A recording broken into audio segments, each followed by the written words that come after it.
हाँ। वो इस वजह से नहीं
Welcome to the 5th day of NEP-PDP program. Today we have had 4 days of session, and I hope it has been more of understanding than learning for all of you. हम लोग का भरसक प्रयत्न है कि आप लोग इसको NEP 2020 के अलग अलग पहलुओं को अच्छे से समझ पाएँ और आपस में हम डिस्कशन करके इसको अच्छे तरीके से अपनाएं। आज का session today we have with us doctor Madhu Parhar, professor STRIDE. She'll be speaking on NEP 2020, Technology Enabled Learning. We are very fortunate to have Professor Parhar taking up this session because she is most sought after teacher as far as training of teachers is concerned. In fact, in IGNOU, I think no training is complete till she takes one session. She specializes in educational technology and open and distance learning. So, colleagues, आप लोग बहुत ध्यान से ma'am की सुनिएगा और जो भी प्रश्न होगा चैट बॉक्स में डालिएगा. Welcome professor Parhar for this session, and I hope it will be great learning for all our fellow colleagues. Thank you, Professor.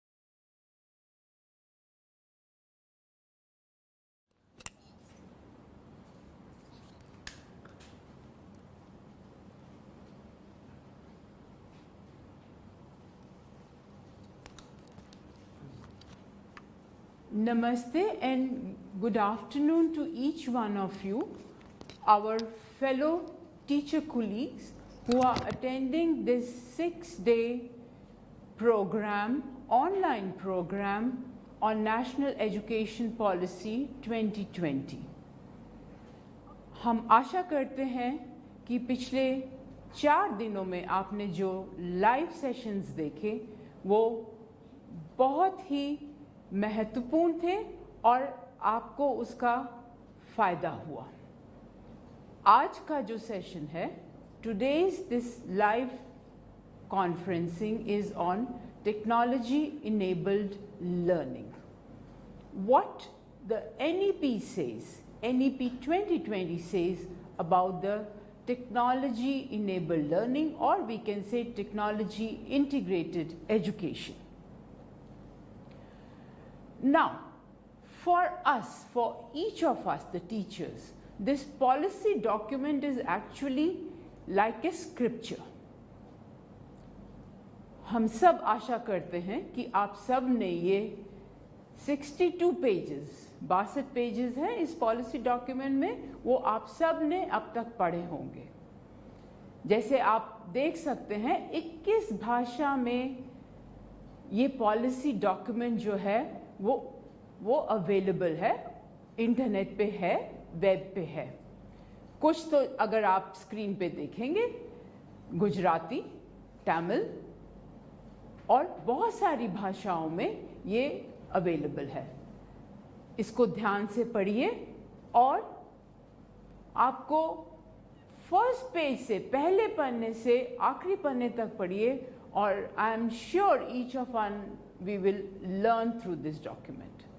तो सबसे पहले दो स्ट्रक्चर और पॉलिसी डॉक्यूमेंट आप सबको पता होगा. Why we are talking about this structure? Because it has introduction right from school education to higher education. Part 3 consists of other key areas of focus and part 4 consists of making it happen. Why these 5 are in the document? Because it has a significance. What is the significance? That it is interstructural linkages हैं. Unless and until, आशा करते हैं कि आप सब ने, because ये program is on higher education, पर हम आशा करते हैं कि आपने school education को भी पढ़ा होगा और जो अदर की एरियाज और making it happen, that is the implementation part of it, उसको भी आप लोगों ने सबने पढ़ा होगा. Now, because the focus of this program is on higher education, so page 33 of the policy document, जहाँ से higher education वाला section शुरू होता है, the first line it is written, higher education must form the basis for knowledge creation and innovation. That's the most important crux of what the policy document talks about. कि higher education जो है वो किसके ऊपर based है, किस लिए है, for knowledge creation, new knowledge creation and doing innovative work और इनोवेशन इन हायर एजुकेशन. उसी पेज पे 33 page number of the document there are certain problems given. We will not get into the detail because हम कह रहे हैं और हम आशा करते हैं कि आपने ये डॉक्यूमेंट अब तक पढ़ लिया है. तो उसमें कुछ पॉइंट्स लिखे हैं कि what are the problems faced by the higher education system in India. We will not get into the detail. All of us we are aware and the policy document is also aware. The policy also says that what are the problems involved in higher education. However, page 34 of this document says that this policy, it envisions a complete overall and re-energizing of the higher education. मतलब policy document जिन्होंने बनाया, सरकार, ये सब problems जानते हैं, पर वो उनका पूर्ण विश्वास है, दे एनविजन कि हायर एजुकेशन को ओवरऑल की आवश्यकता है, इसको री एनर्जाइज करने की ज़रूरत है. That is the point which has been given on page 34. Now on the same page, policy document में, पॉलिसी विजन में कुछ की कंपोनेंट्स दिखे हैं which are called as the key changes to the current system. मतलब क्या changes किए जा सकते हैं हायर एजुकेशन में. Point number A to point number I है पॉलिसी डॉक्यूमेंट में, पर जो पॉइंट नंबर आई है, लास्ट पॉइंट जो है, हम उसको एम्फसाइज करेंगे आज के इस प्रेजेंटेशन में, which is online education and open and distance learning. Part 3 of this document, which is titled as other key areas of focus, उसमें भी point number 23, which is given on page 50, it talks about technology use and integration. क्यों हमने पहले कहा कि हमको जो policy document पढ़ना है वो right from part 1 to point 2 to 3 and 4 को हमको पढ़ना है, because there are interstructural linkages. For example, जो पार्ट 3 है उसमें जो टेक्नोलॉजी की बात की है, इंटीग्रेशन ऑफ टेक्नोलॉजी की बात की है, वो खाली हायर एजुकेशन की नहीं है. It has talked about school education also. So that's why part 3, which is a separate part of the document, it talks about technology and how do we integrate. बहुत ही interesting pages हैं of all technology के, must read carefully in your own language and you will understand कि कौन सी technology की बात कर रहे हैं. बहुत एक इम्पॉर्टेंट शब्द इस्तेमाल हुआ है, डिसरप्टिव टेक्नोलॉजी. बहुत हमारे कोलीग्स जो पिछले 3 दिन से हमारे साथ लाइव जुड़े हुए हैं, उन्होंने डिसरप्टिव टेक्नोलॉजी के बारे में बात की. AI, artificial intelligence, VR, virtual reality, gamification and so on.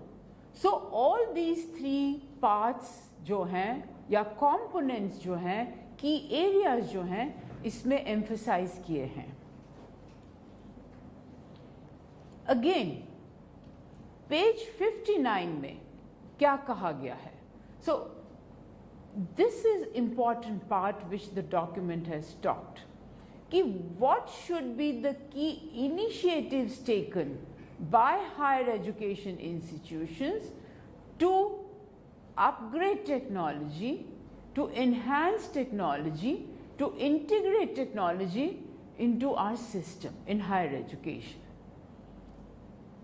Points we should conduct, what should be the initiatives? Point 1, pilot studies for online education. Second, digital infrastructure के ऊपर ध्यान देना चाहिए. Third, online teaching platforms and tools. Next point, content creation and digital repository. Addressing the digital divide. Virtual labs, capacity building of teachers, online assessment and examination, blended learning models, and lastly, laying down of standards. So let us see what each point, how it is described and how it should be implemented. This is very important. Policy तो बन गया, ये हम सब teachers का, whether university teachers or college teachers, ये हम सब का कर्तव्य बन जाता है कि हम उसको कैसे implement करें. Each one of us should implement these policies, these key initiatives, especially which are related to the technology in our higher education institutions. So the first key initiative which the policy talks about is that we should conduct pilot studies for online education. हम सबको मालूम है Covid आया, हम सब ने online classes लेनी शुरू कर दी, चाहे वो यूनिवर्सिटी टीचर्स थे, चाहे वो कॉलेज टीचर्स थे. पहले नहीं होता था क्या कोविड से पहले ऑनलाइन क्लासेस? बिल्कुल होता था.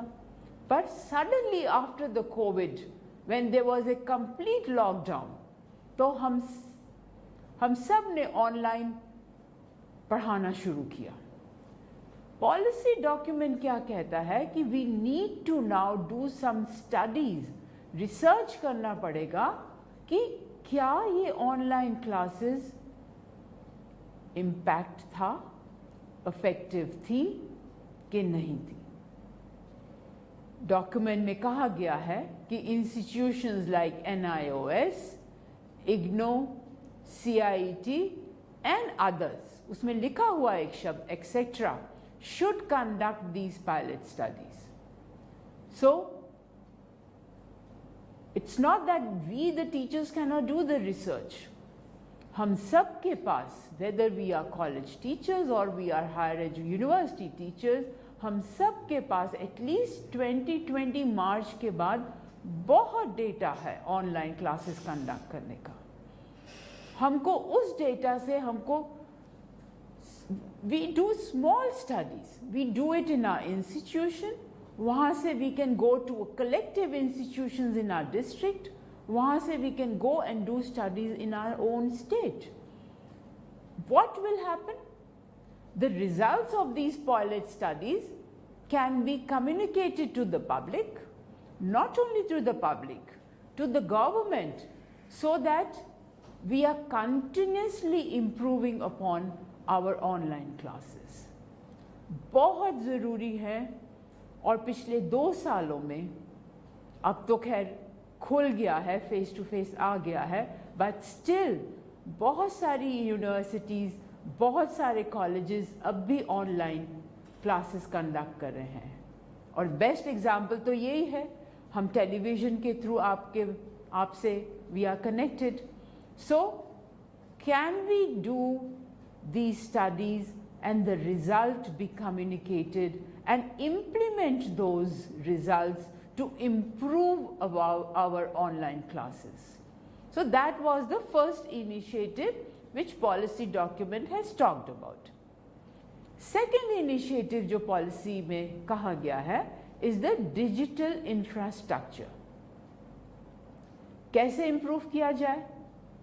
हमारी universities में, colleges में we have water facility, we have toilet facilities, we have classrooms, but digital infrastructure की अभी भी बहुत ज़रूरत है, especially colleges जो rural areas में हैं, universities कई जो urban areas में हैं, उनके पास है साधन हैं, classroom में projector हो भी सकता है, नहीं भी हो सकता,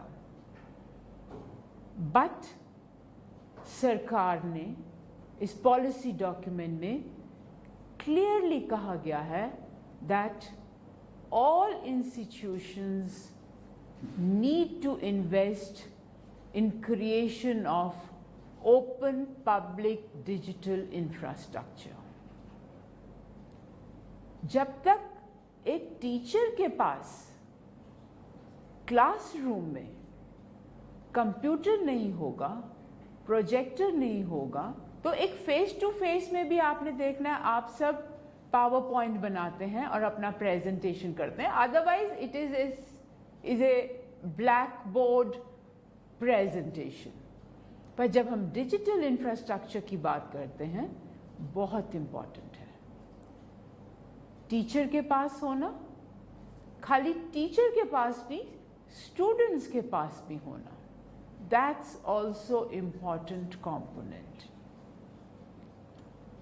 थर्ड इनिशिएटिव जो डॉक्यूमेंट में कहा गया है is online teaching platforms and tools.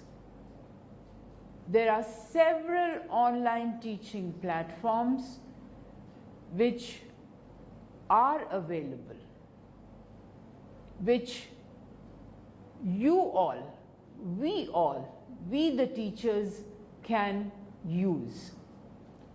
Tools कौन से use कर सकते हैं? Two-way videos, two-way audios. जब मैंने, मेरे colleagues ने इग्नो ज्वाइन किया, हमारे पास electronic media production centre, it's a big unit we have, हमारे पास टू-वे ऑडियो फैसिलिटी थी, अब भी है. टू-वे ऑडियो फैसिलिटी का क्या फ़ायदा है? You can interact with the teachers directly. जैसे आप अभी अपने चैट में आप अपने प्रश्न डाल रहे हैं, प्रश्न पूछ रहे हैं, that's what interactivity is important. Unless and until there is no interactivity, जब आप टीचर्स और स्टूडेंट्स को आप engage नहीं करेंगे, तो जो learning है, it's not impactful. So इस document में कहा गया है कि we need to have online teaching platforms, we need to have online teaching tools also, so that जो online classes है, they are more impactful. Next initiative is content creation digital repository. जब हम digital repository की बात करते हैं, तो first day बहुत सारे टीचर्स ने, कोलीग्स ने एक प्रश्न पूछा था, national digital library. So that's one of the example. National digital library, it's a big repository maintained by IIT Kharagpur. I am sure many of you must have by this time visited this repository. बहुत सारे disciplines, whether you take engineering or you take sciences or you take humanities, बहुत books, बहुत courses, बहुत literature, it's available. और खाली Hindi English में नहीं है, ये major regional languages में material is available. not only text material, videos are available on this NDL, National Digital Library Repository.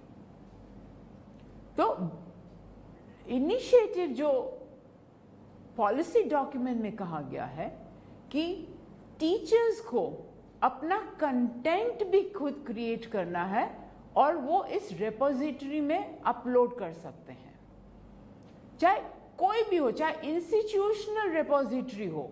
Universities can create दो. फॉर एग्जाम्पल इग्नो के पास अपना ई ज्ञान कोश है, that is a digital repository. हमारे सारे कोर्सेज, हमारे सारे वीडियोस इस डिजिटल रेपोजिटरी में हैं. So the universities has to think that they can also develop their own repositories where teachers can upload their content. They can upload their PowerPoint presentations. They can upload their assignments. क्या फ़ायदा होगा कि एक तमिलनाडु में एक teacher ने suppose for example एक subject पे PowerPoint presentation बनाया. Why can't a teacher in Punjab access those PowerPoint presentations? That will be very useful. बहुत डॉक्यूमेंट में लिखा हुआ है कि आप इन डिजिटल रेपोजिटरीज पे AR VR को भी डेवलप करें, उसको भी अपलोड करें.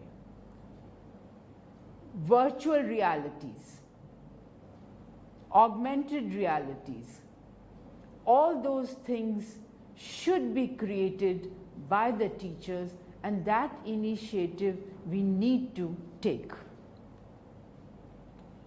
Next point or next initiative again which the policy says is about addressing the digital divide. इसमें ज़्यादा कुछ कहने की मैं समझती नहीं आवश्यकता है, क्योंकि all of us during the last 2 years, during our COVID time, we have experienced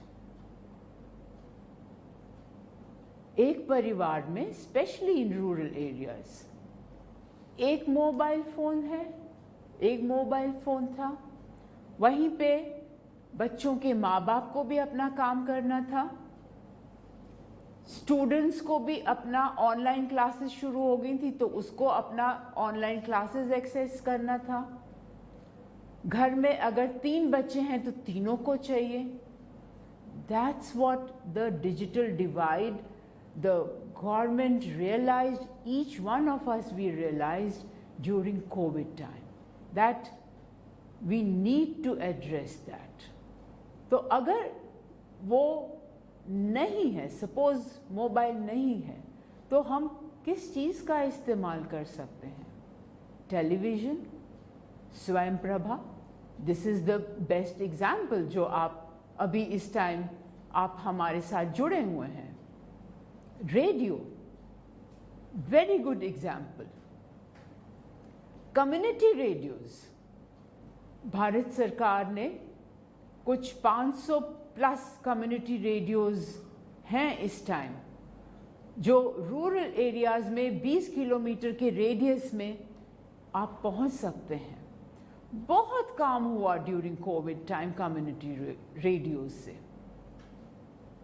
So these community radios, television, otherwise radio, they can be extensively used for telecast and broadcast.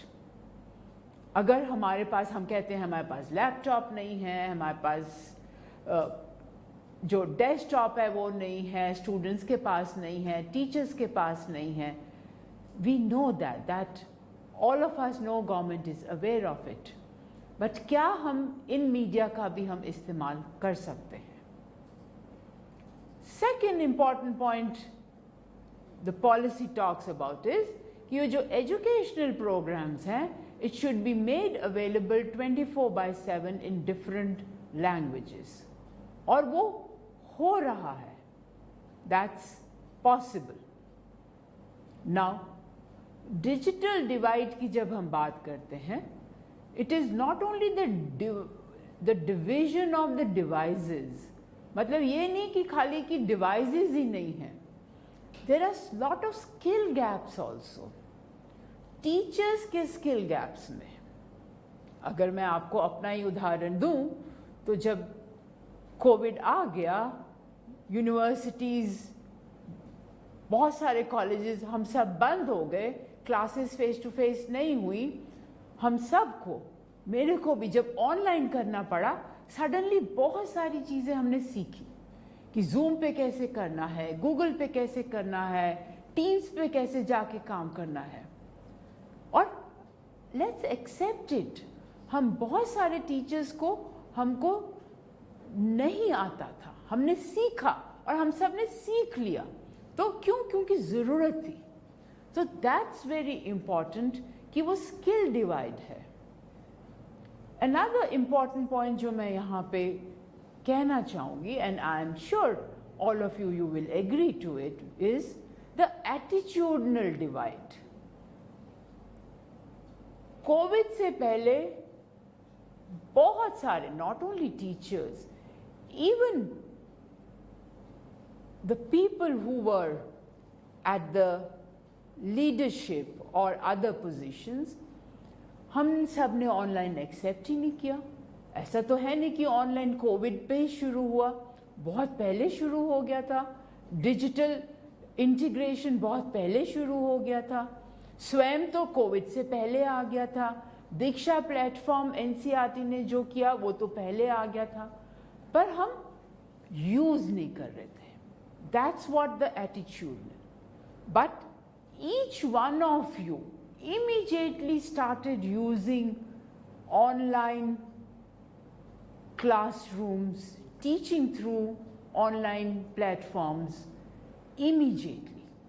So क्या हुआ? हमारा attitudinal change हुआ. There was a divide. This we have to see. Digital divide की तो हम, device divide की तो हम बात कर चुके हैं, but government is fully aware, they are working.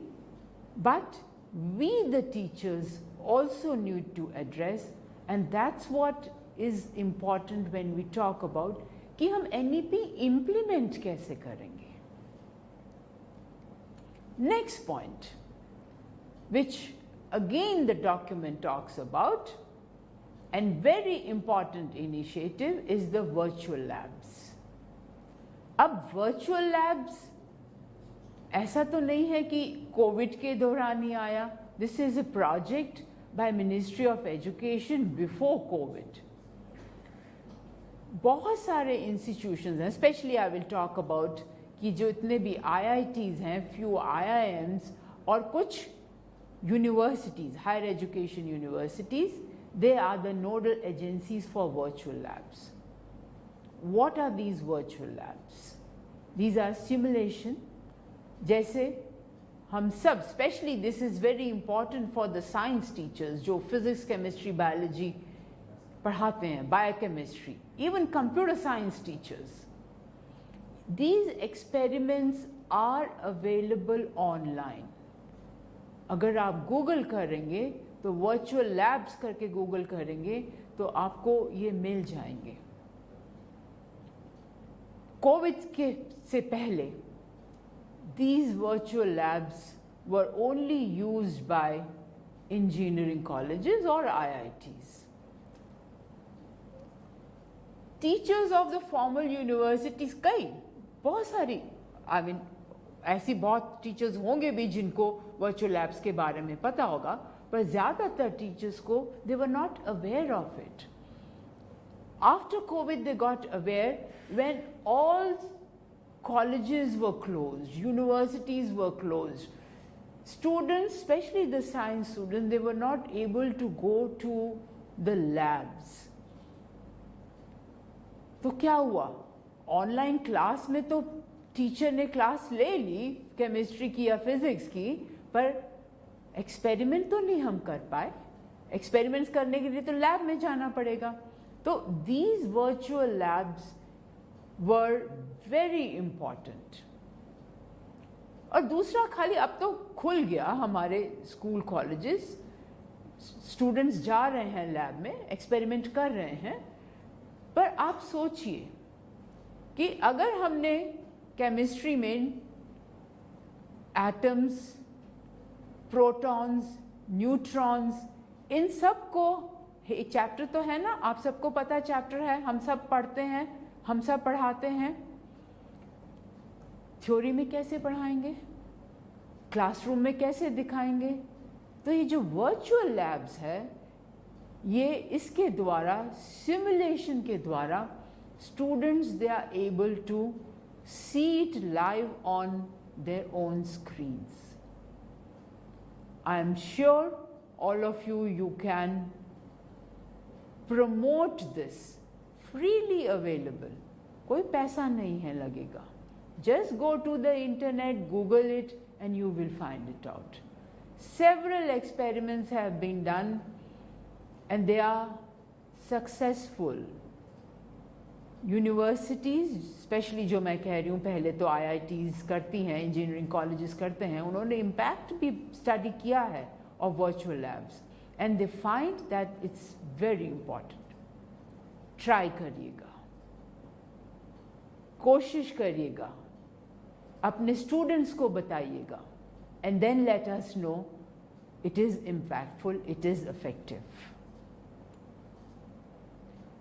Another point which the document talks about is training and incentives for teachers. ये हमने पहले भी कहा, हम सबको ट्रेनिंग की, कैपेसिटी बिल्डिंग की आवश्यकता है. हम सब ने, कोविड आया, ज़रूरत थी, हम सब ने सीख लिया जूम पे कैसे काम करना है, जूम पे जाके कैसे क्लासेस लेनी है, गूगल कैसे करना है, कैसे उस गूगल लिंक बनाना है, एंड सो ऑन. तो हम सबको कैपेसिटी बिल्डिंग की बहुत आवश्यकता है. अब भी मेरा मानना है, फॉर एग्जाम्पल गूगल में वाइट बोर्ड यूज़ किया, बहुत सारे हमारे कोलीग्स, हमारे फेलो टीचर्स ने किया होगा, पर बहुत सारे टीचर्स ने नहीं किया, है ना. बैक एंड पे अटेंडेंस कैसे लेनी है, कितने टीचर्स अटेंड कर रहे हैं, नहीं कर रहे, चैट में कैसे, कौन आंसर देगा, कैसे देंगे, उसका बैकअप कैसे रखना है, इन सब की टीचर ट्रेनिंग हम सबको आवश्यकता है. कई बार तो हम अपने आप सीख लेते हैं. Self learning is very important, and especially as adults, all of us, we learn on our own. और जो younger teachers हैं, एज में जो मैं हम कह रही हूँ, वो तो क्योंकि they are digital natives, उनको तो कंप्यूटर चलाना, मोबाइल फ़ोन चलाना और ये सब बहुत जल्दी जल्दी आता है. So they are learning on their own. But there are few teachers, कुछ colleagues हैं हमारे, उनको इन सब ट्रेनिंग की आवश्यकता है.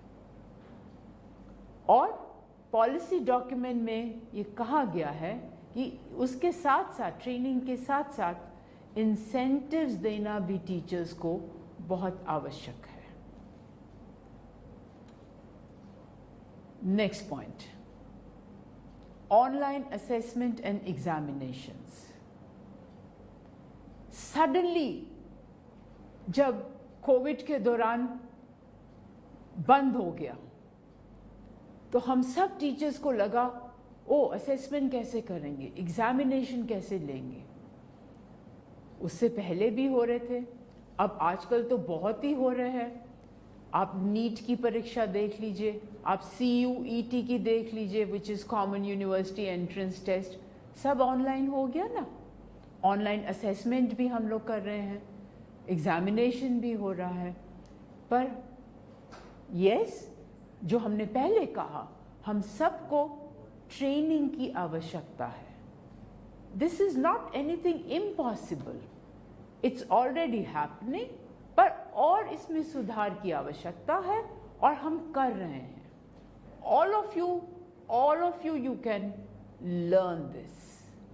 Each teacher, I think आने वाला जो future है, each one of us, we have to learn. Another very important point which the document or the key initiatives technology integration की जब हम बात कर रहे हैं वो है blended models of learning. Blended models as the name suggest कि आप कैसे ब्लेंड कर रहे हैं लर्निंग को. अब तक क्या हो रहा था, हमारा सिर्फ फेस टू फेस था. क्लासरूम्स जो थे फेस टू फेस थे, पर अब क्या किया हमने, ऑनलाइन क्लासेस भी होगी तो क्या हुआ, टेक्नोलॉजी का ब्लेंड हो गया, हमारा लर्निंग का ब्लेंड हो गया. तो there are several models which talks about the blended learning which all of you can do experiments with it. ये इसी का एग्जाम्पल ले लीजिए. आप सबको लर्निंग मटेरियल मिल गया. सबसे पहले तो आप एनरोल हुए, आपको लर्निंग मटेरियल, आपके मॉड्यूल्स थे वो मिल गए, आपके पास वीडियोस थे, आपने देख लिया, पढ़ लिया. अब क्या हुआ, पिछले 5 दिन से 1-1 घंटा आपका लाइव कॉन्फ्रेंसिंग हो रही है. What is this? This is blended. This is blending of learning. That's what it's important. तो आप बहुत सारे ऐसे एक्सपेरिमेंट्स आप खुद एज ए टीचर कर सकते हैं.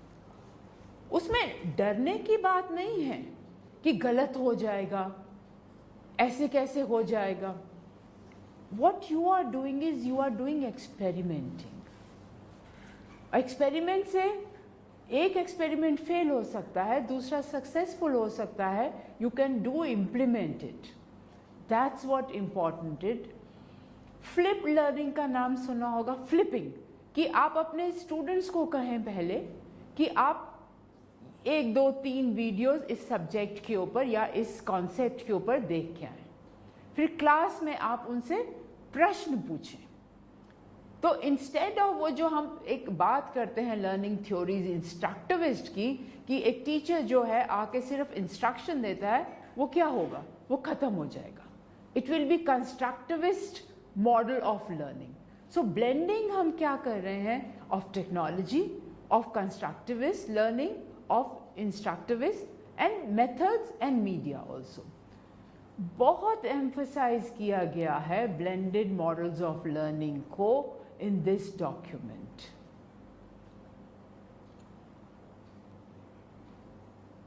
लास्ट जो पॉइंट इनिशिएटिव जो कहा गया है in this document is laying down the standards. Very very important. कहीं हमारा कंटेंट गलत ना हो जाए.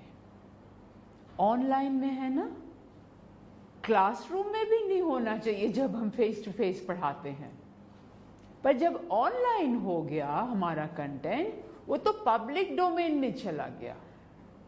तो हमारा जो कंटेंट है उसका एक स्टैंडर्ड होना चाहिए. हमारे जो वीडियोस हैं उसकी क्वालिटी होनी चाहिए. सो this document, it talks about that each one of us, the teachers, we have to see how do we lay down the standards of our content, whether it is a video or it is a textual material or discussion forum also. खाली यही नहीं है कि videos, हम discussion में हम क्या discuss कर रहे हैं. फ्रेंड्स, NEP 2020 जो है, it's transformative. It's a very, very important transformative document which is going to transform our education system. किसके ऊपर डिपेंड करेगा? It will depend on the implementation. How we the teachers इसको हम implement करें. ऐसा नहीं है कि मैं कहूँ कि मैं एक वेस्ट बंगाल में या तमिलनाडु में या आंध्र प्रदेश में किसी कॉलेज में हूँ, मैं नहीं कर सकती या नहीं कर सकता. हम अपने लेवल पे हम इसको जितना इम्प्लीमेंट कर सकते हैं, यूनिवर्सिटीज़ में हम जितना इम्प्लीमेंट कर सकते हैं, we should do it. Lastly, document, as you all must be knowing, is available in our regional language. Read it. उसको अपनी भाषा में लिखा हुआ है, अपनी भाषा में पढ़ें. And we wish all good wishes to each one of you for policy implementation. आपके प्रश्न हो, आप उनको चैट में लिखें. हम कोशिश करेंगे कि उनका उत्तर दें.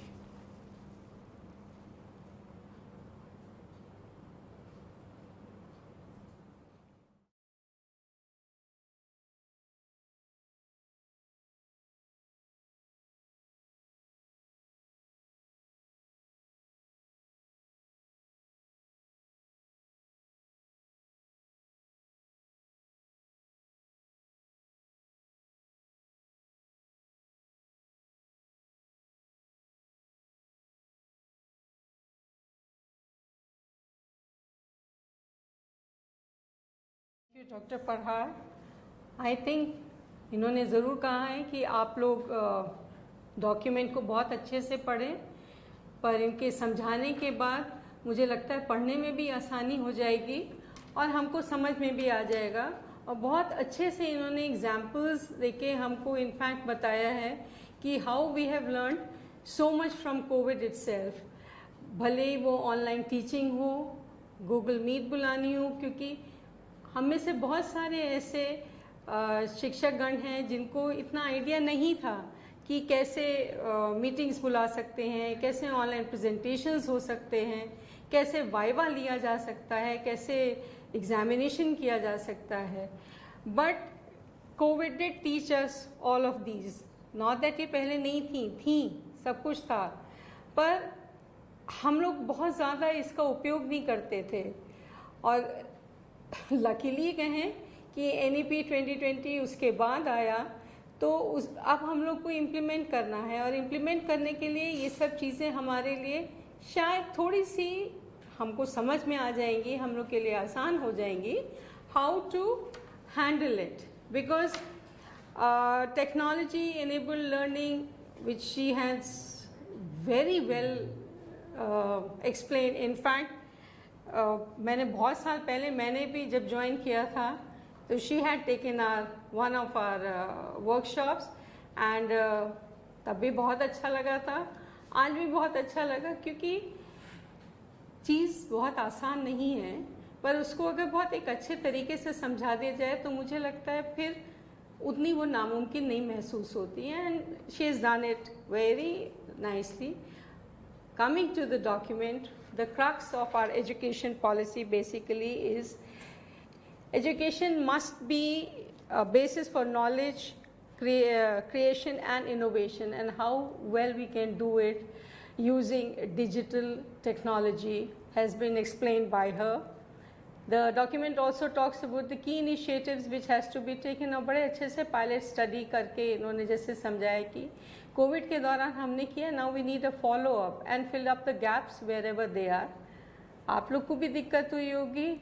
हम लोग इग्नू में तो आई विल नॉट से हम ऑनलाइन लर्निंग कर रहे थे, पर हमारे यहाँ वीडियोज़ होते थे, रेडियो काउंसलिंग होती है, टेली कॉन्फ्रेंसिंग होती है. इसमें हमारा 2 वे लर्निंग होता है. लर्नर हमसे क्वेश्चन भी पूछता है, हम उसका जवाब भी देते हैं, but that is more of addition to the material we provide to them. हमने इस पिछले 2 साल में हमने उसमें टीचिंग भी करने की कोशिश की है, और हमने ही नहीं, सब यूनिवर्सिटीज़ ने कोशिश करने की, इसकी कोशिश की है करने की.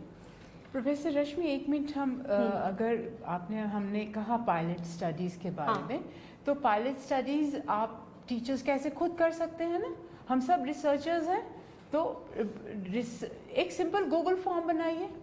जितने आपके स्टूडेंट्स जिन्होंने ऑनलाइन कोर्स को में अटेंड किया है ना, उनसे कुछ प्रश्न पूछ लीजिए गूगल फॉर्म में कि were you satisfied with the classes, आपका इंटरनेट का तो कोई इशू नहीं था, आपको क्या अच्छा लगा, टीचर का प्रेजेंटेशन अच्छा लगा, खाली जब वो बगैर पीपीटी के इस्तेमाल कर रहे थे तब अच्छा लगा, चैट में कैसे अच्छा लगा। तो कुछ 8-9 प्रश्न अगर गूगल फॉर्म में वो बना लें प्रैक्टिस, हाँ, तो वो पायलट स्टडी का बिगनिंग हो जाएगा। Correct correct. और वो उसको अपने इंस्टीट्यूशन में करें, फिर अपने डिस्ट्रिक्ट में भी कर सकते हैं, अपनी स्टेट में भी कर सकते हैं, 3-4 यूनिवर्सिटीज 3-4 कॉलेजेस मिलके भी कर सकते हैं। एक्चुअली आई थिंक NEP 2020 का सबसे अच्छा पहलू एक ये है कि we all can work together. जहाँ पे जो चीज़ हमको अच्छे से मिल जाए या फैसिलिटी अवेलेबल है, इंस्टेड ऑफ वर्किंग ऑन अब जब आएगी तब हम शुरू करेंगे, I think we can take help from each other and start at least taking up this challenge of implementing and seeing the procedure, you know, कैसे हम अच्छे से समझ लें और कैसे उसको हम फॉलो अप कर पाएँ। बहुत कम समय बचा है, कुछ प्रश्नों का हम लोग उत्तर देने की कोशिश करते हैं। एक हमारे टीचर पूछ रहे हैं कि currently I am doing NEP FDP programme which started from 9th of September. I am confused. Is there any daily assignments or quizzes related to live sessions, and from where we get the quizzes link or assignment link? Quizzes हैं, assignments हैं, इसमें आप अगर जहाँ पे registered है वहाँ पे देखेंगे, आपको अवेलेबल हैं, आप उनको अटेम्प्ट करिए, क्योंकि उन्हीं क्विजेज के आधार पे इस 6 दिन का जो ये हमारा सेशन है, जो फर्स्ट बैच है, उसमें असेसमेंट होगा। तो आप अपने स्वयं प्लेटफॉर्म पे जहाँ पे आपने रजिस्टर किया है वहाँ पे देखेंगे, वहाँ पे क्विजेज अवेलेबल हैं। और आपको ये 17 तारीख तक की डेडलाइन है, 17 तारीख तक आपको इसको करके देना होगा। Before I forget, there is another very announcement for you all. I hope कल का आप लोगों ने, हमने जो बताया था 4:15 से 5:15 बजे तक टेलीकास्ट होगा, आपने देखा होगा और सबकी नॉलेज का थोड़ा तो इजाफा हुआ ही होगा। Another one is the recorded videos of experts, Professor K. Ramchandran and Professor Mona Khare, will be telecast just after this live session from 4:15 to 5:15 on the same channel. They are speaking on 2 very important themes of the policy. So every session is important, but these themes which they are talking on are of immense importance. So kindly free yourself and do watch this session from 4:15 to 1:15. Again, I will repeat, Professor K. Ramchandran and Professor Mona Khare would be speaking from 4:15 to 5:15. Kindly attend to it. Another question is, it's one and the same thing. Please send me the test questions for the examination. I have not received, like she just answered, they are already there on the portal. Kindly go through it and submit it latest by 17th. Multiple choice questions हैं, तो आप उनको attempt करें please. Another question is,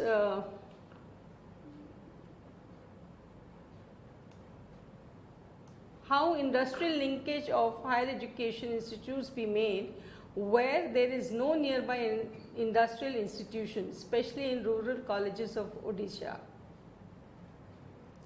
This is, आप बताइए। Definitely, I mean you also supplement to this. Definitely जो rural areas में हैं, हमारी कुछ इंडस्ट्रीज़ नहीं होती हैं, पर उसमें हमको थोड़ा सा एक्सप्लोर करना पड़ेगा कि और कहाँ से कितनी दूर पे कोई इंडस्ट्री है, या वो आजकल तो SMME बहुत सारी डिस्ट्रिक्ट्स में, बहुत सारे पंचायत लेवल पे भी होती हैं, तो you can go and contact, and specially when you see a few vocations जहाँ पे हैं, आई एम श्योर उन वोकेशंस जो आपके वहाँ पे हैं, आपके डिस्ट्रिक्ट में हैं या आपके पंचायत के आसपास हैं, उनको you can explore. Google it, find it out where is the nearest one. क्योंकि इसमें हमको अपने आप अपने इंटरेस्ट और सहूलियत के हिसाब से हम चूज़ कर सकते हैं। इसमें फ्लेक्सिबिलिटी काफ़ी है, तो जो जैसा कि अभी बताया गया, आप देखिए जो आपके नियर बाय है, जो आपको एक्सेसिबल हो और जहाँ कंफर्टेबल हो, आपकी रिक्वायरमेंट्स मीट करते हो, you can go there and talk to them about it. ये चैट में कई बार आ रहा है कि NEP lecture 2020 should be in Hindi. Definitely आज का भी आपने लेक्चर देखा होगा। हम लोग पूरी कोशिश कर रहे हैं कि ये बाइलिंगुअल रखें, क्योंकि कुछ लोग को हिंदी में समझने में मुश्किल है, कुछ को अंग्रेज़ी में समझने में मुश्किल है। थोड़ा थोड़ा हम सब एक दूसरे को समझने की कोशिश करें और हिंदी इंग्लिश बाइलिंगुअली कोशिश करें समझ पाएँ, क्योंकि ये दो कॉमन लैंग्वेजेस हैं जिसको हम लोग अगर इसी में अगर हम बातचीत करें तो समझने में बहुत नहीं तो थोड़ी थोड़ी अंडरस्टैंडिंग तो हम सबको हो जाएगी। अदरवाइज चैट बॉक्स तो है ही है, हम लोग हमेशा हैं, आपको कोई भी प्रश्न हो आप हमेशा हम लोगों से पूछ सकते हैं। तो इसकी चिंता नहीं करें कि वो हिंदी में होगा या अंग्रेज़ी में होगा। Is there any self-employability and entrepreneurial skills acquiring degree or diploma course? जो आजकल स्किल यूनिवर्सिटीज़ हैं बहुत कम है। जैसे दिल्ली में तो मेरे को पता है दिल्ली स्किल यूनिवर्सिटी है, राजस्थान में जयपुर में है एक स्किल यूनिवर्सिटी। तो जो बहुत सारी जो स्किल, महाराष्ट्र में एक है प्राइवेट यूनिवर्सिटी है, वो स्किल कोर्सेज वो ऑफ़र कर रही हैं। तो वो शॉर्टर कोर्सेज हैं। कई कोर्सेज जो हैं वो ऑनलाइन भी हैं स्वयं पे, तो वो आप वो देख सकते हैं। और try to develop such courses, short courses may be in your own organization also. So, but there are universities, skill universities, which are there and which are offering such courses. ये जो प्रश्न है ये definitely not meant for this, हमारे workshop से related नहीं है, but कई लोगों के, कई हमारे शिक्षक साथियों के दिमाग में आया होगा। So I will just read it out. How can we enter into Swayam Prabha as a resource person? What is the procedure to enter into it? Sure. हमारा मानना है each one of us, each one of you are capable to present on Swayam Prabha. अगर किसी को interest है, ज़रूर email ID है आप लोगों के पास, आप अपना ईमेल आईडी पे आप अपना थोड़ा सा डिटेल भेज दें। We will definitely see how we can do this. I think as a, if I can add, ma'am, as a resource person, we can also be sharing the ideas on this platform also. In the sense, we can put up your views, your thoughts on the chat box, and we can relay it also. Because yes, the portal is there, like she had just mentioned. आप आ सकते हैं, पर इस challenge को हम सब तभी meet कर पाएंगे जब हम मिल के करेंगे। तो जो भी आए आपके for the improvement, for more innovative ideas, maybe to give a lecture, or whatever way one would like to contribute. I think nice answer is yes, as she had mentioned, and we share it. Even everybody may not be interested in coming and try and be a resource person. They may give according to them some small suggestion, but one really doesn't know that small suggestion could be a big learning for anyone. Like we all learned part of technology-enabled learning when the country was facing the most challenging situation with pandemic, corona as a pandemic. So it was a very situation, but it could teach us so much. How, like she mentioned, classes, matlab, हम में से बहुत लोग घबराते थे, अरे ठीक है ईमेल दे दिया हो गया, पर कितना हमने सीख लिया। तो उसको दिमाग में अगर रख के सोचिए तो बहुत मुश्किल नहीं है हम लोगों को इस NEP में इस पहलू को ध्यान में रख के आगे बढ़ने के लिए। So it's a nice suggestion to think also कि as a resource person, thank you so much for being so interested and putting in real effort to be part of NEP 2020. This is already answered, that test questions for the examination, it's already there. आप लोग 17 तारीख तक इसको करके कर दीजिए। उसमें link के बारे में भी पूछा गया है, वो ऑलरेडी है।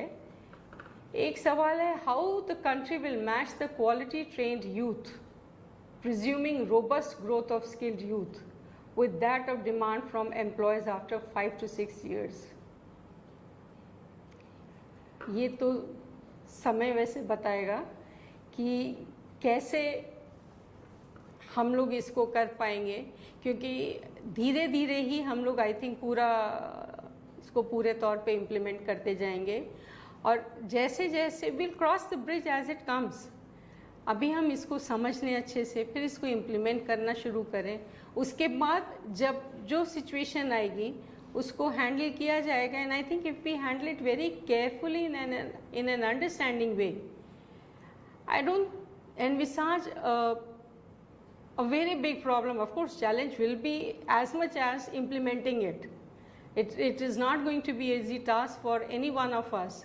Nevertheless, I think if we do it in a very streamlined manner, in a thoughtful way, and with very clear-cut vision in mind, keeping all the points wherever possible to be understood properly, I don't think it would be much of an issue. I am clearly saying much of an issue it will be. Teething problem is always there in anything which we start as new. So will this have, but इतना भी हम lesson सीख गए कि अगर धीरे धीरे समझ के करेंगे तो शायद उतनी मुश्किल नहीं आ पाए। Ma'am, your take. As Professor Rashmi said that yes, it will require lots of efforts, और बहुत एफर्ट हो रहा है, ऐसा नहीं है कि नहीं हो रहा। फॉर एग्जाम्पल जब स्किल की बात की तो स्किल तो मिनिस्ट्री ऑफ स्किल और मिनिस्ट्री ऑफ एजुकेशन तो ऑलमोस्ट इट्स द सेम, दो सिर्फ एंटिटीज़ हैं पर वो in tune with each other, both the ministries they are working. Skills की जब आपने बात की तो there are several sector skill councils, 32 to 38 तो फंक्शनल हैं ही है सेक्टर स्किल काउंसिल्स, जैसे domestic worker sector skill council है, पावर सेक्टर स्किल काउंसिल है, और ऐसे बहुत सारे हैं जो अपने ट्रेड को, जैसे पावर सेक्टर स्किल काउंसिल के अगर एक सिंपल एग्जांपल दूं तो वो जितने इलेक्ट्रीशियंस हैं, सुपरवाइजर्स हैं जो इलेक्ट्रिसिटी डिपार्टमेंट में काम करते हैं, या इवन जो अनस्किल्ड वर्कर्स हैं उनको ट्रेन कर रहे हैं। But you know the number, we know what the large number is, we require skilling and reskilling of everyone. Unorganized sector में कितने लोग हैं जिनको skilling की आवश्यकता है? I think majority of the people they are, when you talk about, and many of us we belong to rural areas, हमको पता है कितना unorganized sector है जहाँ पे skill की आवश्यकता है। काम हो रहा है, it's a big task, and I am sure we will be able to achieve it, क्योंकि जो पॉलिसी डॉक्यूमेंट है उसमें भी इसकी बहुत सारी बात की है, स्किलिंग की बहुत बात की है, वोकेशनल एजुकेशन की बात की है। It's just how do we implement it, और उसका इम्प्लीमेंटेशन का भी असर धीरे धीरे दिखेगा। Please explain GER। Okay, GER gross enrolment ratio. Simple अगर हम भाषा में कहें, 100 स्टूडेंट्स हैं जो हायर एजुकेशन के एज ग्रुप में है, जैसा हमारा हायर एजुकेशन का एज ग्रुप है 17 to 23 और 24। एट द मोमेंट वो 100 स्टूडेंट्स में हमारा सिर्फ 27 स्टूडेंट्स जो है वो हायर एजुकेशन में है। बाकी 73 students, they are out of higher education. This is what it is called gross enrollment ratio. वही जो पॉलिसी डॉक्यूमेंट में कहा गया है कि हमको ये 27% से बढ़ा के 50% करना है by 2035. Huge task again. And क्योंकि वो जो 73 students हैं who are out of higher education, they have equal right to get higher education. खाली वो 23 की बात नहीं है, हमको टारगेट करना है वो 73 को कि how we bring them into the higher education system, and that's what gross enrollment ratio is all about. वो स्कूल एजुकेशन में भी है, स्कूल एजुकेशन में नेट एनरोलमेंट रेशियो भी कहते हैं, पर हायर एजुकेशन में it is gross enrolment ratio. Is there any stipulated time to finish the implementation of NEP 2020? As early as possible. That will be my answer. कि भाई जितनी जल्दी हो सके. See, we cannot wait. Point number one, जो आज हमने technology की बात की, टेक्नोलॉजी जो है ना, it will not be wrong to say कि it is changing every day, every few months अगर we say. So पहले हम कुछ बात कर रहे थे, अब सब आर्टिफिशियल इंटेलिजेंस की बात आ गई, virtual reality, augmented reality, gamification, robotics, इन सब की बात आ गई. तो पॉलिसी डॉक्यूमेंट 2020 में बना था, we should implement it as early as possible. So universities and colleges, each one of us, we must see that we do it as early. इसका जवाब तो दिया जा रहा है, but how to implement NEP in affiliated colleges? Yes, affiliated colleges में maybe, अगर if I think so, you see, what we have to do is we teachers have to take an initiative. Point number one. Point number two, affiliated colleges में maybe आप लोग कहेंगे कि financial आपको वो resources चाहिए, तो we can always find out from somewhere. And इस time तो सरकार तैयार है, availability है हमारे पास. So affiliated colleges हों, चाहे दूसरे colleges हों, universities हों, we will be able to do it. One last observation I will just mention, though a question is also asked, but it is answered in the question itself. Music, arts, drama under performing arts are already being taught in the university with its specialization. Skilling requires much practice, which I think cannot be attained if it is integrated along with any graduate courses like BSc, BCom, BCA, etc. They must be taught separately, as these are already being provided in colleges in the university education. These are not new fields. Archaeology, archery, fisheries, horticulture are also courses which are not new but already prevalent in different colleges and university courses. They should not be compulsory. These should not be compulsory courses, subject for all disciplines and for all institutions, because these require different infrastructure and field of practice. Such as fisheries should be important who are under coastal area, though it could not be made pond creation within premises of the university, but these will be artificial rather than natural environment, which may harm its development. How much is it relevant to run under multidisciplinary approach of learning? Just one line, when we are talking of multidisciplinary approach, I think it is the choice is with the student and the place where they would like to. It's not necessary that only the coastal area people can take fishery because it will be available there. Anybody who is residing in a non-coastal area also and wishes to pursue this can do this from the, as very nicely suggested by you, in the coastal area. Right, ma'am? Yeah, right. Thank you all so much for hopefully understanding and learning about different aspects of NEP 2020. Thank you, Professor Parhar, for giving such a lucid lecture. Thank you all, colleagues. Thank you so much.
My name is K. Ramachandran.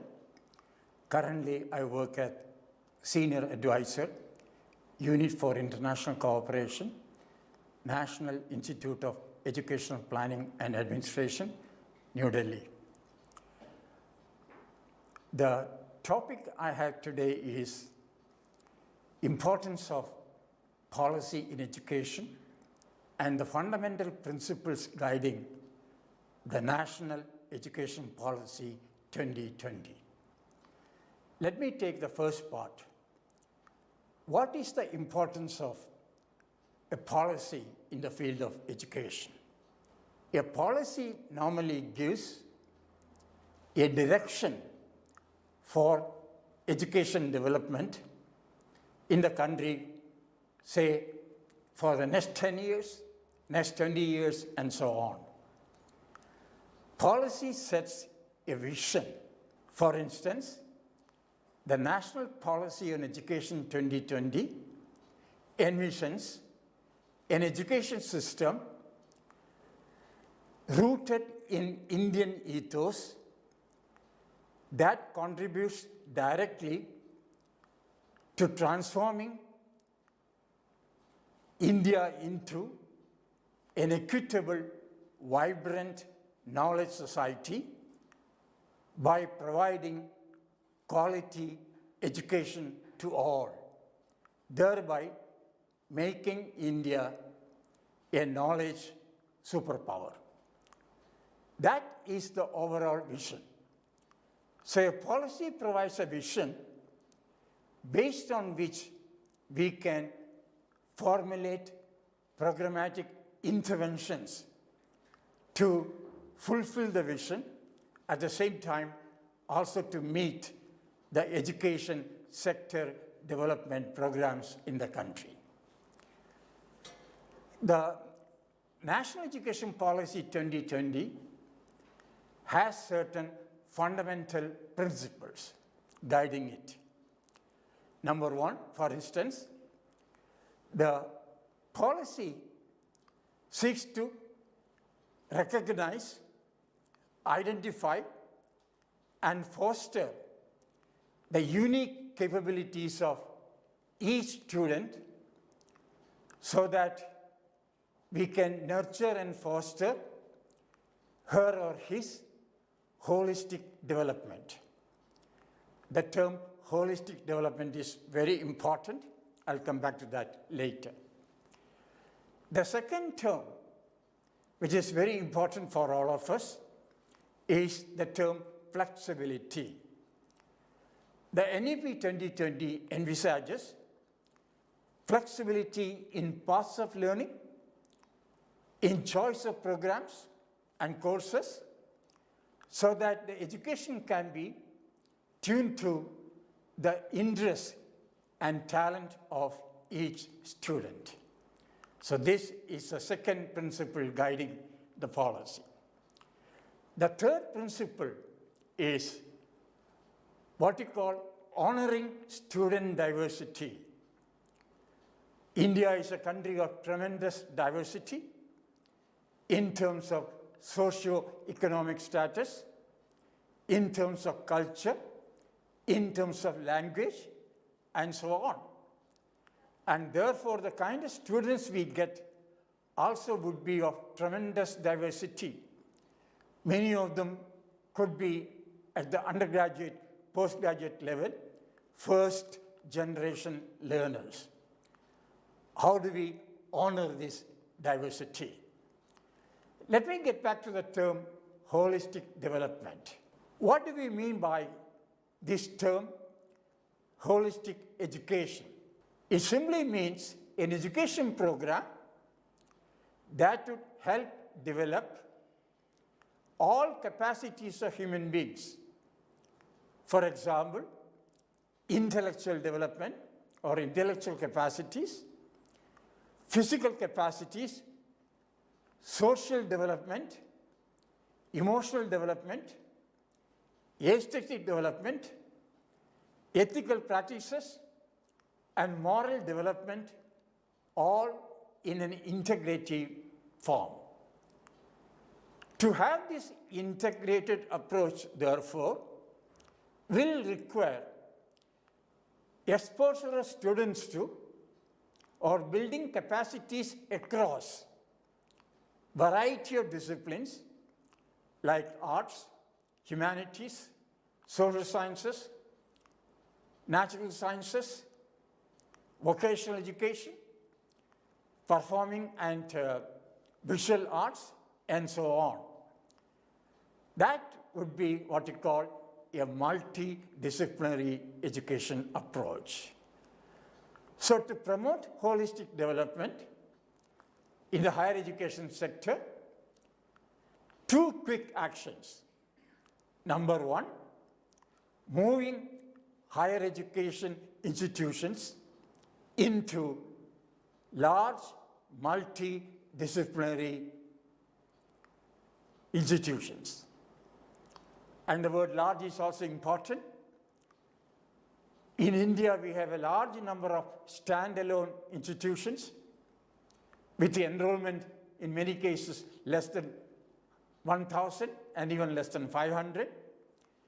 How do we move these single stream higher education institutions to a multidisciplinary institution? That becomes a transformative initiative, number one, for us. Second, can we offer in our universities and colleges multidisciplinary programs? That means a person may major in physics, maybe the person may offer a minor or opt for a minor in music or a visual art or history or economics. That means there is no clear-cut demarcation between arts, sciences, vocational field, and so on. That means the boundary between different areas of knowledge can be removed and get an integrated holistic education. Students are given options to choose courses or programs of study according to their interests and talents. And that is possible only we offer what we call multidisciplinary education.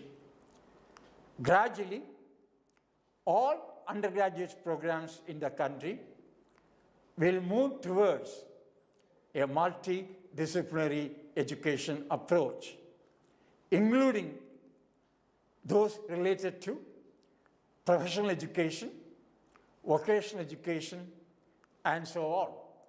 So therefore, many of these professional, technical, and vocational education programs also will have this approach, what we call a multidisciplinary approach to education.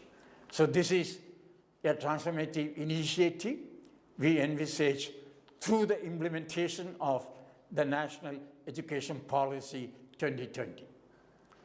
Third, the National Education Policy 2020 envisages what we call institutional restructuring and consolidation.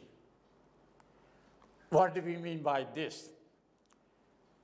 All higher education institutions in the country would be categorized into three groups. Number one, those which are referred to research-intensive university. They will offer high-quality research programs in addition to high-quality teaching. That means the focus will be on both high-quality research and teaching. This will be one set of higher education institutions. Second, teaching-intensive universities. They will focus more on high-quality teaching, but at the same time, they will also do significant research. This is a second category. The third category belongs to what is referred to as autonomous colleges or constituent colleges, which can award undergraduate degrees. But they will also, if they accept 4-year undergraduate program, will also have research projects done by the students. These are the 3 categories of institutions we propose to have during the next 10 years. Research-intensive universities, teaching-intensive universities, autonomous colleges, or constituent colleges, which will award undergraduate degrees. Gradually through this, the affiliating system followed by the current universities will go away. It means many of them would become, the colleges affiliated now, would become what is referred to as autonomous colleges or constituent colleges, which would be an integral part of the university. So this is what we call institutional restructuring and consolidation. The 4th aspect, if you really want to improve the quality of education, make it multidisciplinary approach to education, we will need to attempt revamping of curriculum, including pedagogy and assessment program. Therefore, we will need to undertake curricular revision. Learning content should be revised.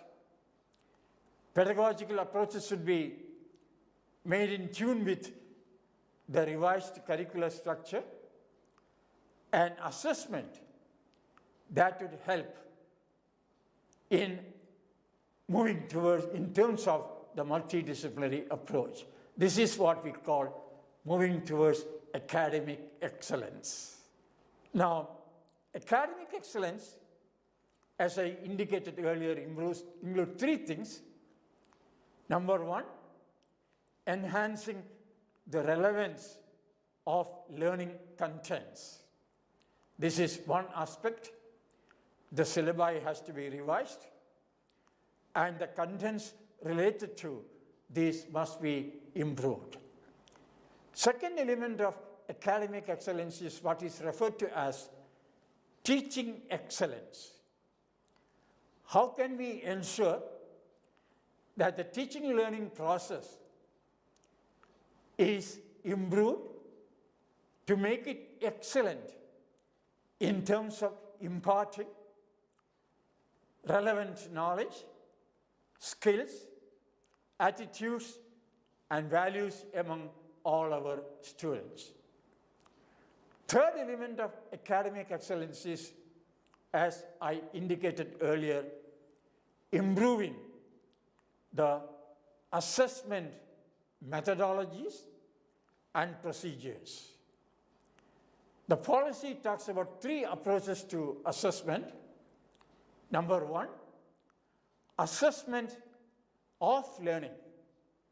That means assessment of learning outcomes, expected learning outcomes. Sometimes we call summative assessment. This is one aspect that helps students to move towards certification and so on, improve learning process, and see how we can move forward. The second element is what we call assessment for learning. Teachers assess learning to improve their own teaching methodologies, instructional strategies, pace, styles, and so on. This is essentially what is referred to as formative assessment. In fact, the emphasis now will be more and more on formative assessment. The next element is what we call assessment as learning. After assessment, students have what you call self-assessment strategy. Can they make self-corrections? Can they do self-monitoring of expected learning outcomes and make corrections required to enhance learning? That means the students themselves will use assessment to improve learning processes. That is assessment as learning. All these are part of what we call academic excellence. The next element of policy is faculty as the main part of learning process. Faculty at the heart of learning process. It means faculty excellence is something we aim at. This would need high quality induction programs for university and college faculty, high quality refresher program for the existing 1.5 million faculty in universities and colleges, for their continuous professional learning and development, and through that we can bring about faculty excellence for three core functions. Number one, what we call teaching excellence, scholarship, and so on, including next one, excellence in research, teaching, and scholarship.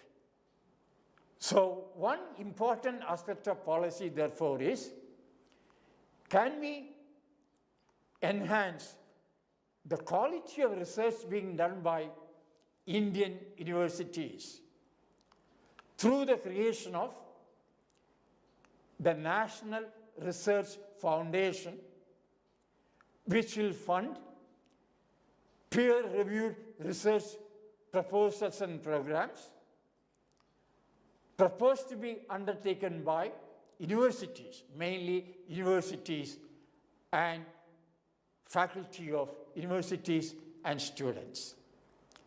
So therefore, the next transformative initiative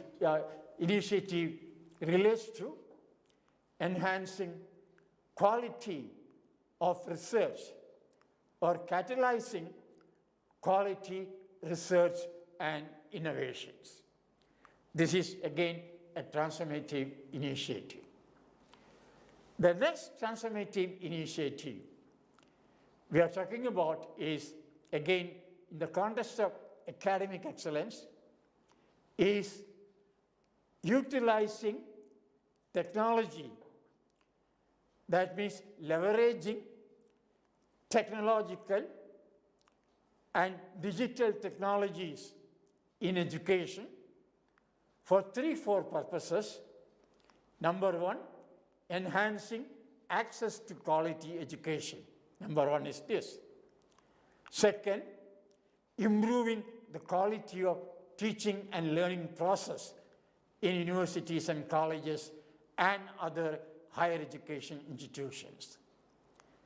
Third, can we leverage technology for continuous professional learning and development of our faculty in universities and colleges? Fourth, can we use technology to improve educational planning and administration at all levels of education, including higher education management system? Next transformative initiative in this context is changing the regulatory system of higher education. We now have a single body regulating the higher education system. Can we ensure that the higher education system have a body for regulatory functions, a separate body, maybe named as Higher Education Regulatory Authority. Second, a body for standard setting in higher education, a separate body for standard setting, referred to as General Education Council. The third body, as we have now, for assessment and accreditation of higher education institutions. What is being done by NAC? Can NAC be a meta-accreditation body, which may have many more bodies to accredit, and NAC plays the role of a meta-accreditation coordination body. Last, a body for financing higher education.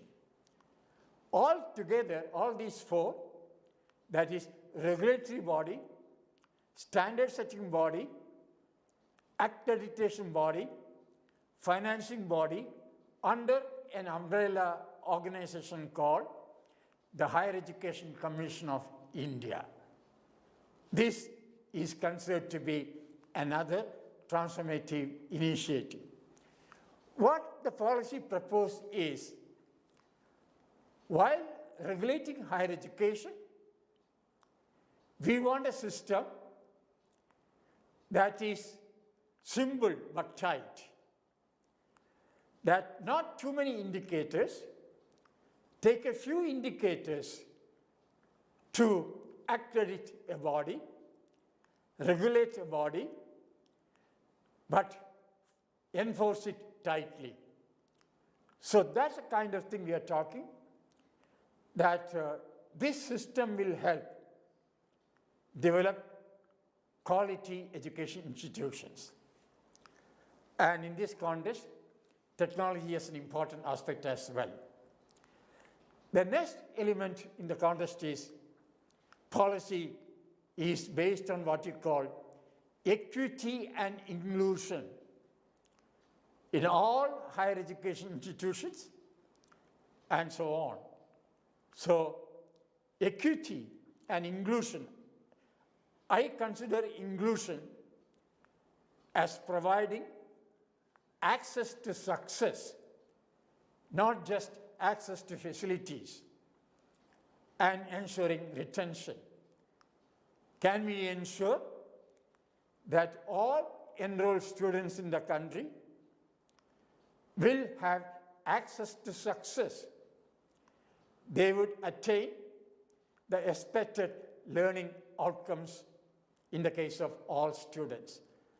So equity and inclusion as cornerstone of the National Education Policy 2020. Next in the case is, can we ensure what we call the support system for all colleges and universities, a quality learning environment to ensure a conducive learning environment for, a support system for students, how we can do it. So an important emphasis of the policy is on what is referred to this as improving the quality of learning environment and support systems, including the healthcare systems for students and faculty. Can we attempt that? Last but not least, I talked about this. When we say continuous professional development of faculty, I normally mention 5-6 areas of action. Number one, that training is important, as we do through this program. But in addition to that, can we have faculty exposed to good lectures by experts in the field on variety of disciplinary areas, and so on. Number two, can we have demonstration lessons, demonstration teaching for all faculty members, subject related, subject specific, and so on. Third, we may have virtual or in-person subject specific groups which can meet virtually or in person once a month to discuss issues related to subject areas and so on. Next, can we provide opportunities to faculty to have action research on pedagogy, curricular contents, learning assessment, and so on? Can we aim at that? Next, can we ensure opportunities for faculty to participate in state level, university level, national level seminars, conferences, and so on? That also contributes to faculty learning and development. And lastly, even international exposure to faculty, participating short-term programs abroad, customized to program on research and development, and can we do it? And that is one element. Since I have limited time, I'm not trying to say that the policy, when implemented totally, will help enhance student excellence, students capable of demonstrating the graduate attributes expected, the learning outcomes defined for all stages of education. Number one, this. Contribute to achieving academic excellence through improvement of learning contents, teaching, assessment practices. 3, achieving teaching excellence through the kind of programs we talked about. 4, achieving excellence in research and scholarship. 5, achieving staff excellence, non-academic staff in university. Can we achieve that? Next, can we give opportunities to international experience for our students and faculty? Faculty exchange program, student exchange program, and so on. Next, very important, as policy indicates, achieving excellence or quality in university leadership, college leadership, and management. You may ask me a question, what is the difference between leadership and management? A leader is one who sets a vision for your college or university, sets directions for actions during the next 10 years and so on, 15 years, 20 years. And through this, can we aim at reaching a gross enrollment ratio in higher education for the age group 18 to 23 years, 50% by 2030? That is a target. Can we reach that? So excellence in governance and leadership is extremely important thing. Management. A manager controls resources, deploys team to ensure that the proposed vision of a university is enhanced, achieved. And that becomes the role of a manager.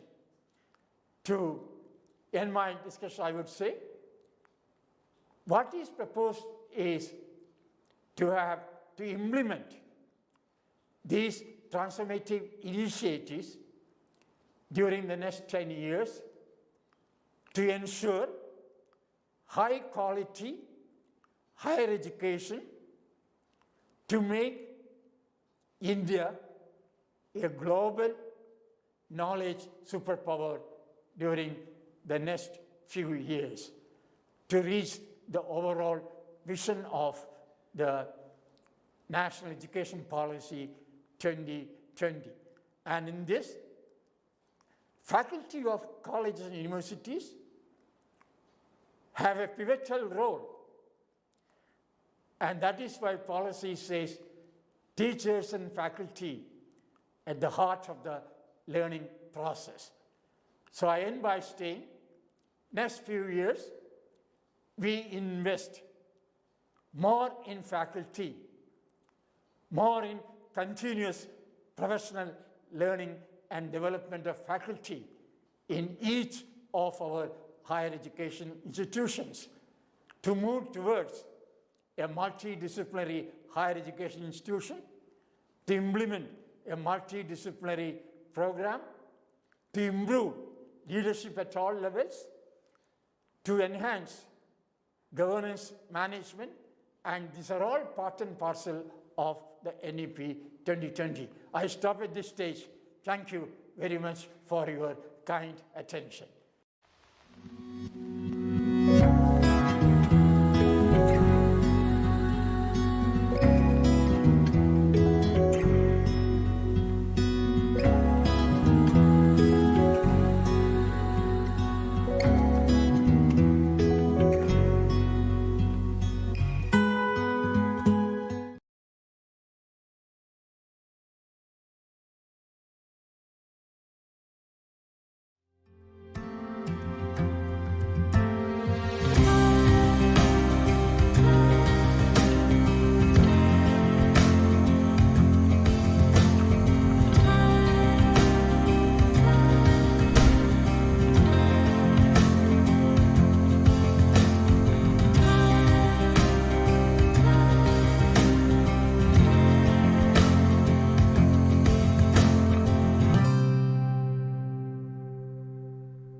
Welcome, dear learners. I am Professor Mona Khare, currently heading the Department of Educational Finance and also associated with the Center for Policy Research in Higher Education at the National Institute of Educational Planning and Administration, popularly known as NEPA in New Delhi.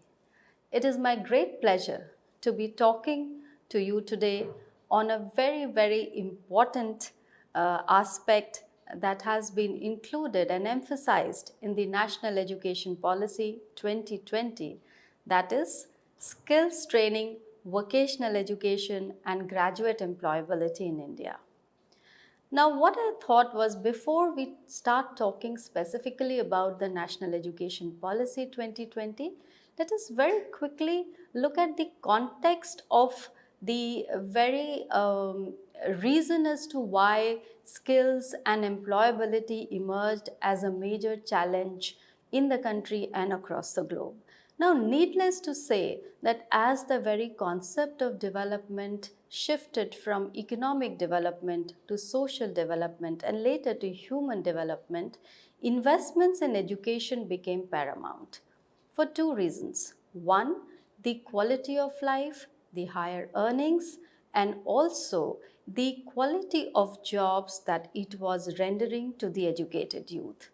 That is how the new wave of linking education to skills and vocationalization, work-based skills and vocationalization gained importance in the 20th century onwards and became more strong in the 21st century. Now, as the literature is coming forth evidencing the closeness between higher and higher levels of learning with better development, not just for the self, but also for the whole community and for the whole globe, as has been embedded in the Sustainable Development Goals of 2030, the importance of higher education integrating with skills and vocationalization is growing day by day. So it is in this context, let us very quickly see what are the challenges that the educated youth in India have been facing as far as their employability or job readiness is concerned. Now, if we go by these statistics, the very first thing that comes to fore is the demographic dividend that India is quoted to have. Now, this demographic dividend can be exploited only with better educated and better skilled youth. However, the industry is aghast with the kind of graduates that we are producing today. Also, the statistics prove that more than 50% of the Indian youth are either not befitting the skills that are in demand by the industry sector, or the quality of skills that they have with them are not up to the standards as demanded by the industry. There are three kinds of gaps that emerged in one of the studies that we conducted in CPRHE at NEPA. And these three gaps were related to awareness gaps, the perception gap, and the third one was the skills gap. Now, as far as the awareness gap is concerned, this gap relates to the knowledge regarding the job market, the knowledge regarding what kind of jobs are going to be available in future, what kind of opportunities are waiting for the educated youth, what kind of skills are going to be in demand. So that kind of awareness is missing or is less as compared to what the industry sector is projecting at. After the awareness gap comes the perception gap. Now, the perception regarding the importance of a particular skill, be it the work-based skill or be it the generic skills, is also missing between the student, that is the learners, the teachers, that is the human force which is behind providing any kind of skills training to our youth, and the employers who are demanding the skills from these learners. So those kind of perception gaps also exist. And lastly, of course, the skills gap.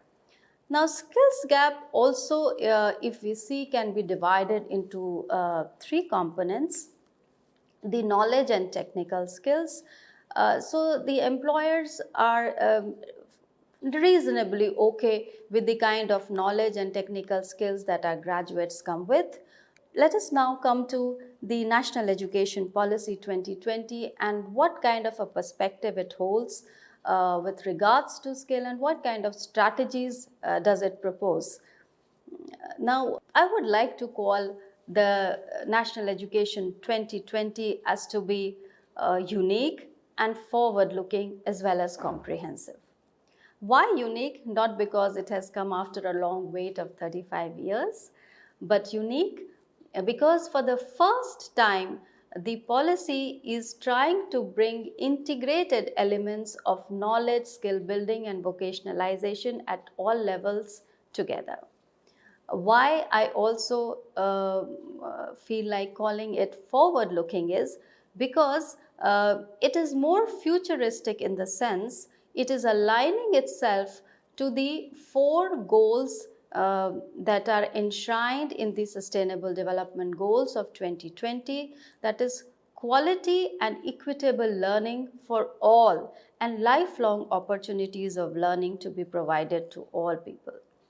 It is the 4 pillars that basically form the foundation of the National Education Policy, which can be described by 4 E's of equity, enrollment, employability and excellence. Now, all these 4 E's in some way or the other reflect the United Nations goals of bringing better quality, sustainable development and lives for all individuals. Very quickly, let us look at the few major principles on which the education policy is based, or it is enshrined in the National Education Policy. The very first one being the recognizing, identifying and fostering the unique capabilities and capacities of each individual student. Now, it is for the first time the policy is saying that every individual has specific talents and it is important to recognize, identify and nurture them. The second aspect, which is very new in the policy, is the multidisciplinarity and skill-based education, which has to be brought in together at all levels. The third aspect, which is striking, is the extensive use of technology and training in digital skills also to be an integral part of learning. And the fourth is respect for diversity and local context. So for the first time, we are not just looking at global skills, but we are also giving equal importance to our local art, heritage and culture. And this also to be a part of learning at all levels of education. Let us take a very quick look on some of the important elements that will help us to generate the kind of skills that the 21st century is actually demanding from the youth population today. Let me also share with you a simple concept of employment and employability. Often, employment and employability are used interchangeably. But are these two the same? Is a question that one must ask oneself. Now, if I have to answer in just one sentence, employment and employability are certainly not the same. Now, employability is basically an individual's preparedness for the world of work in totality.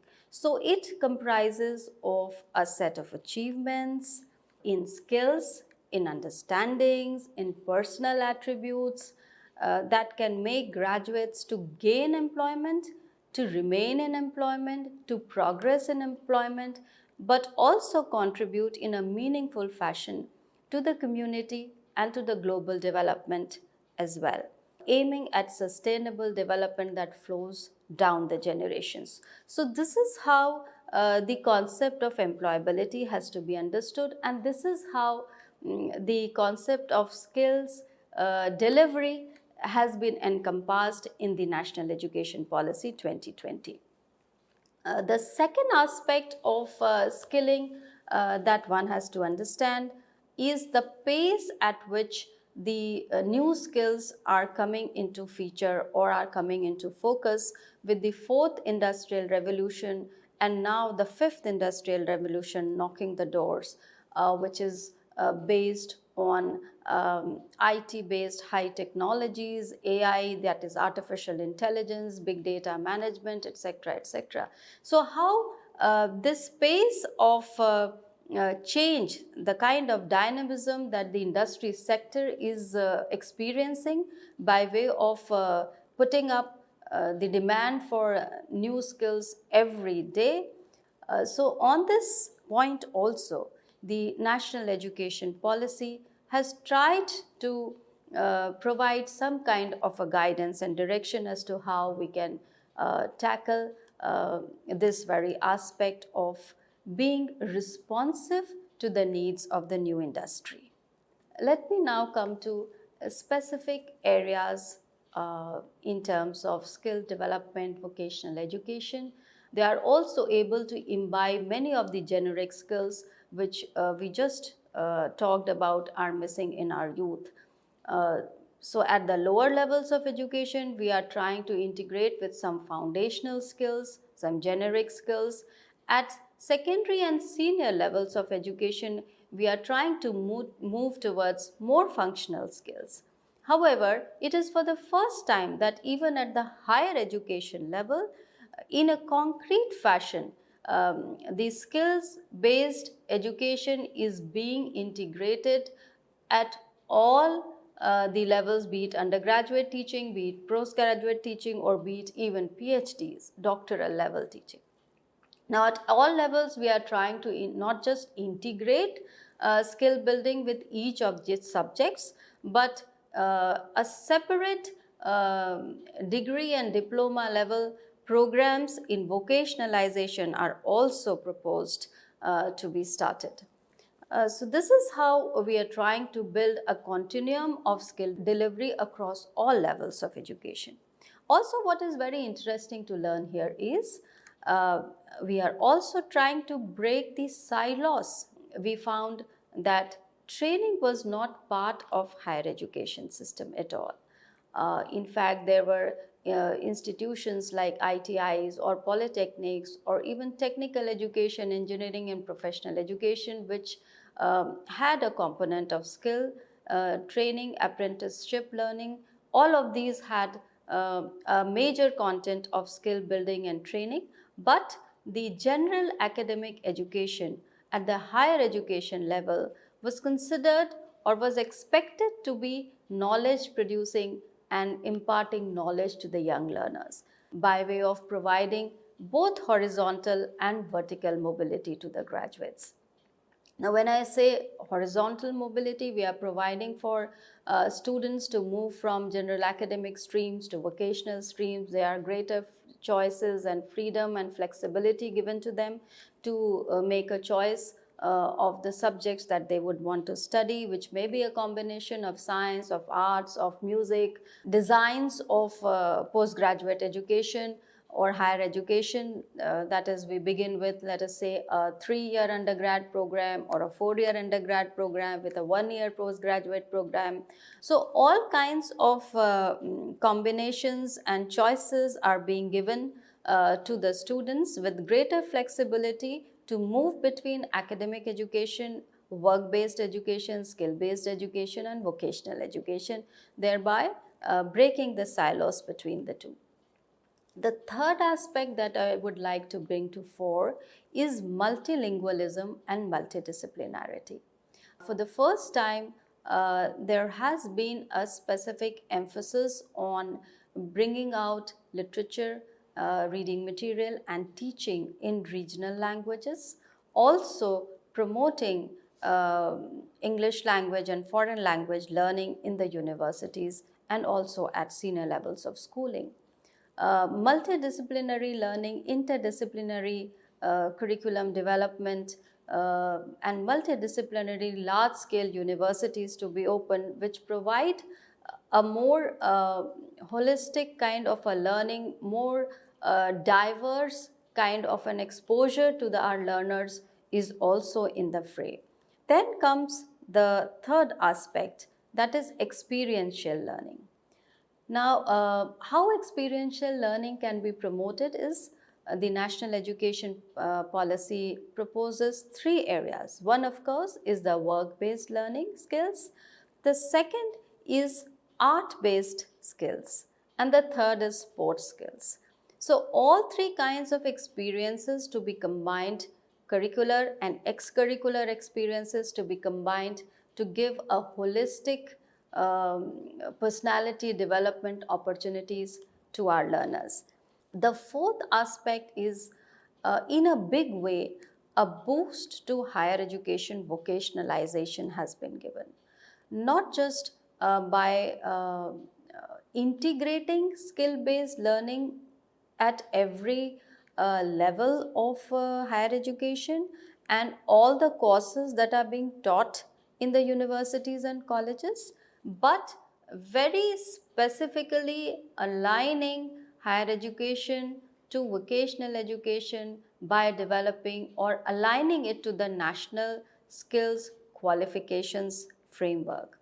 Now, this skills qualification framework, which has been developed for vocation-based education for at 10 levels of education, which begins from the secondary, higher secondary levels and goes up to the PhD levels. At 10 levels, descriptors have been given which are sector specific, which are industry specific, professional skills, core skills, technical skills which are required at various levels of workmanship in that particular sector or industry has been provided and developed, and not just the curriculum has to be linked to these descriptors, but also the evaluation has to be linked to these descriptors.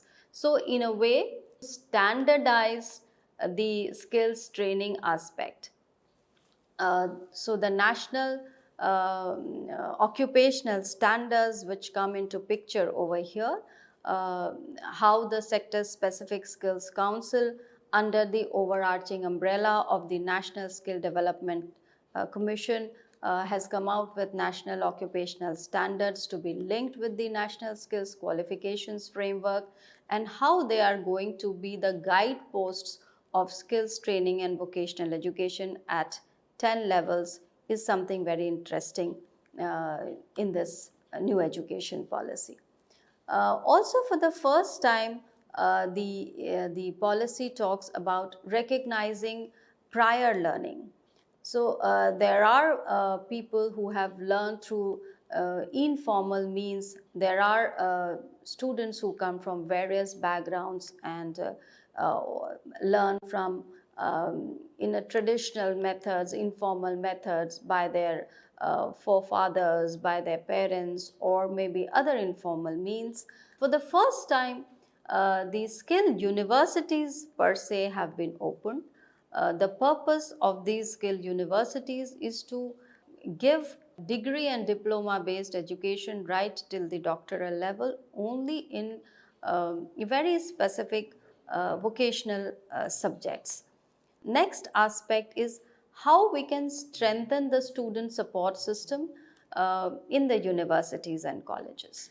The next aspect that the new education policy is trying to build is the new age skills and how to integrate digital learning and IT based skills at every level. So, for example, the Ministry of Electronics and Communication has started centers of excellence in various universities to impart high-end skills in IT and electronics to the students. The next aspect is building in the entrepreneurial culture. So startup hubs, centers of innovation, how can these startups be funded? All these are part of the national education policy. And lastly, as to how international organizations can also be brought in to impart various kinds of skills to our students is also in the fray. The two major ministries which are working hand in hand to achieve this is the Ministry of Education, certainly in the lead, but working very closely with the Ministry of Skill Development and Entrepreneurship. The two together in the recent budget are proposed to launch about 5,000 skill centers in the very next year. Also is the e-portal, the virtual labs, 750 virtual labs that are proposed to be created in science and mathematics, 75 skilling e-labs which are proposed to be created. All of these give greater credential to whatever has been proposed or suggested in the National Education Policy 2020. However, if we look at all the various things which have been suggested to be implemented, it is too much on the platter. Three important areas or three important concerns that one has to keep in mind if we at all want to implement all of these proposed strategies in their true spirit. One is a proper mission mode, a proper vision, and a proper mission to be able to embrace all of these proposals or all of these suggestions which have been made in the National Education Policy. The second is the acceptability to this change, acceptability to this change of integrating training and skills to collegiate and university teaching. And third, very important is to see how this entire training, skills training and vocational education integration doesn't impact the equity and inclusion in an adverse fashion. Because if we look at the current scenario, the kind of disparities and distortions that exist today in our higher education system can be categorized into four kinds. So we see disciplinary disparities. There are certain disciplines like engineering or professional education, which is very much in demand by the industry sector as far as employment and jobs is concerned. And it is also projected that more than 60% of the new jobs are going to come in the services sector in the coming years. The second disparity that we see is in terms of regional disparities. So we see that there are disparities that exist in terms of institutions which are placed in remote areas, rural areas. The quality distortion is one again very a big problem that we are facing. And the third is the social and gender disparity. So how to bring students from the marginalized section and also women into the fore of skill-based vocational learning and training at the higher education level. On that note, I thank you all very much for your patient hearing, and I hope that this kind of a 360-degree change that the National Education Policy is proposing by way of integrating skills training to education, not just at the curricular level or at the pedagogical level, but also at the evaluation and outcomes level, is something which is going to challenge us in the coming future. Thank you very much.